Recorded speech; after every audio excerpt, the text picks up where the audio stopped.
చేస్తున్నారంట. నా కోడల్ని తీసుకొచ్చినా బాగుండేది.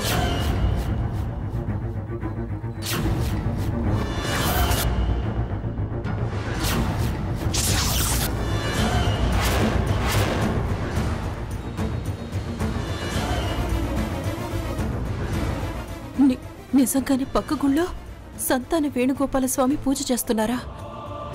నాకు ఫోన్ వచ్చింది, నిజమేనా? అయ్యో దేవుడా, ఏంటి అగ్ని పరీక్ష? ఇప్పుడేం చేయాలి? నీ కోడలకు కూడా పిల్లలు పుట్టట్లేదు కదా, అదే కదా నా బాధ.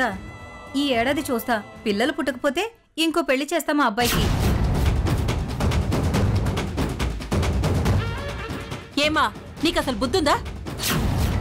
నువ్వు ఒక ఆడదాని వయ్యుండి ఇంకో ఆడదానికి అన్యాయం చేయాలని చూస్తావా? నీ కోడలికి పిల్లలు పుట్టలేదని మరో పెళ్లి చేయాలని చూస్తున్నావే, అదే నీ కూతురైతే ఇలా ఆలోచిస్తావా? చిచ్చి, నీ ఇంటి ఆడపిల్లకి ఒక న్యాయం, పర ఇంటి ఆడపిల్లకి ఇంకో న్యాయమా? ఛ, కొంచెమైనా మనుషులు ఆలోచించడమ్మా. ఏం మనుషులో ఏంటో. ఛ,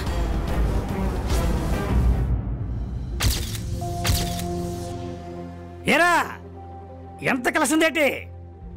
10 రూపాయలు ఎక్కువైనా పర్వాలేదు, కలెక్షన్ మాత్రం ఆపొద్దు. ఓకే, ఉంటాను. ఏమైంది బాబయ్య?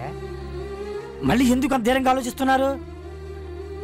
నేను బ్రహ్మాండమైన ప్లాన్ వేసి అమ్మాయి గారు మిమ్మల్ని కలపాలని చూస్తుంటే మీరేంటి బాబాయ్ ఇలా దిగులుగా ఉన్నారు? అసలు మీరు ఎలా ఉండాలి? ఖుషీలో పవన్ కళ్యాణ్ లాగా జాముగా ఉండాలి. నేను ఇంటికి వెళ్ళకపోతే మా అమ్మ టీవీలోనూ పేపర్లోనూ కనిపించట్లేదని ఫోటోతో సహా ప్రకటన చేస్తుంది.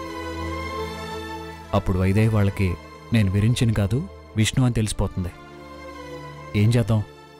అప్పుడు ఒక పని చేద్దాం బాబయ్య, మీకు యాక్సిడెంట్ అయిందని ముందే చెప్పేద్దాం. అప్పుడు టెన్షన్ పడరు, పేపర్లో టీవీలో ప్రకటనలు ఇవ్వరు. ఈ అవతారంలో నన్ను నీ ఇంట్లో చూసిందంటే మళ్ళీ అదో గొడవ. అదేం కాదు, మీరు పెళ్లి చేసుకోవడం మీ అమ్మగారికి కావాల్సింది. అమ్మాయి గారు మీకు సేవలు చేస్తున్నారని తెలిస్తే వాళ్ళు సైలెంట్ అయిపోతారు.